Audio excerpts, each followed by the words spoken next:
اس کو کہتے ہیں وما ارسلناک الا رحمۃ للعالمین۔ پھر اللہ کے حبیب صلی اللہ علیہ وسلم یتیم کے لیے بھی رحمت بن کر تشریف لائے، چنانچہ یتیموں کے ساتھ زمانہ جاہلیت میں بہت برا سلوک کیا جاتا تھا،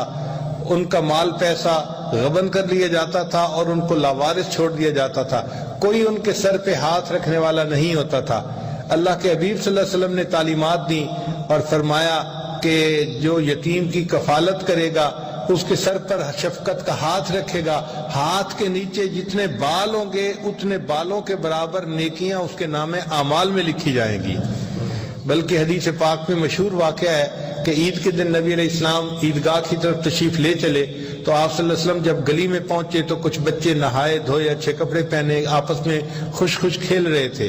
آپ صلی اللہ علیہ وسلم نے سلام فرمایا اور آگے تشریف لے گئے۔ ذرا آگے گئے تو ایک بچے کو دیکھا جو بہت ہی غمزدہ اکیلا بیٹھا ہوا تھا، تو محبوب صلی اللہ علیہ وسلم کھڑے ہو گئے، پوچھا کہ تم اکیلے کیوں ہو، دوسروں کے ساتھ کھیلتے کیوں نہیں؟ اس نے کہا اے اللہ کے حبیب صلی اللہ علیہ وسلم میں یتیم مدینہ ہوں، میرے والد صاحب فوت ہو گئے، کوئی نہیں جو میرے لیے کپڑے لاتا اور میری والدہ مجھے نہلا دھلا کر کپڑے پہناتی،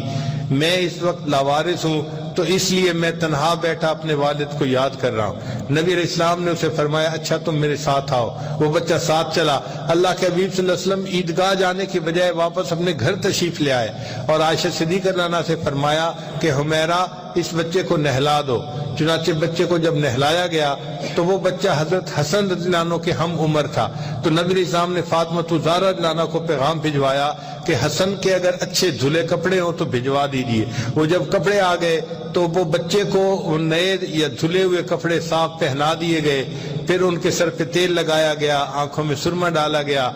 عائشہ صدیقہ رضی اللہ عنہا نے اس کے بالوں میں کنگھی بھی کی، خوشبو لگائی۔ جب وہ بچہ تیار ہو گیا تو اللہ کے حبیب صلی اللہ علیہ وسلم نے اس سے پوچھا کہ بتاؤ تم اپنے والد کے ساتھ جب عیدگاہ جاتے تھے تو کس طرح چل کے جاتے تھے، ہاتھ پکڑ کے چلتے تھے یا کیا کرتے تھے؟ اس نے کہا اے اللہ کے حبیب صلی اللہ علیہ وسلم میں اپنے والد کے کندھوں پر بیٹھ کر جایا کرتا تھا۔ نبی علیہ السلام زمین پر بیٹھ گئے اور اس بچے کو فرمایا کہ آؤ تم میرے کندھے پر بیٹھ جاؤ۔ سبحان اللہ،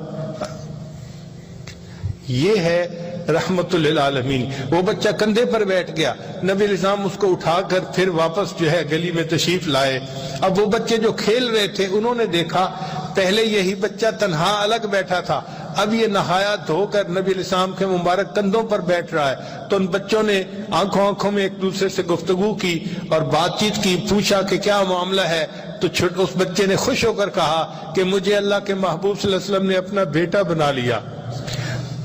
کتابوں میں تو یہاں تک لکھا ہے کہ وہ جو کھیل رہے تھے بچے، ان میں سے ایک بچے نے ٹھنڈی سانس لی اور کہنے لگا کاش میرے والد بھی فوت ہو چکے ہوتے اور اللہ کے حبیب صلی اللہ علیہ وسلم مجھے بھی اپنا بیٹا بنا لیتے۔ نبی علیہ السلام اس حال میں اس بچے کو لے کے عیدگاہ تشریف لائے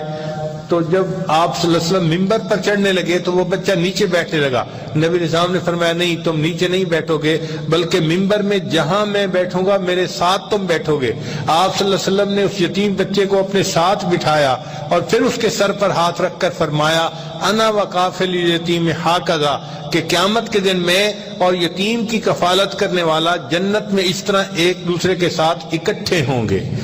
اب دنیا کو پتہ چلا کہ یتیم کی کفالت کرنا کتنا بڑا اجر کا کام ہے، تو اللہ کے حبیب صلی اللہ علیہ وسلم کی رحمت للعالمین سے یتیم کو بھی حصہ ملا۔ فرمایا وما ارسلناک الا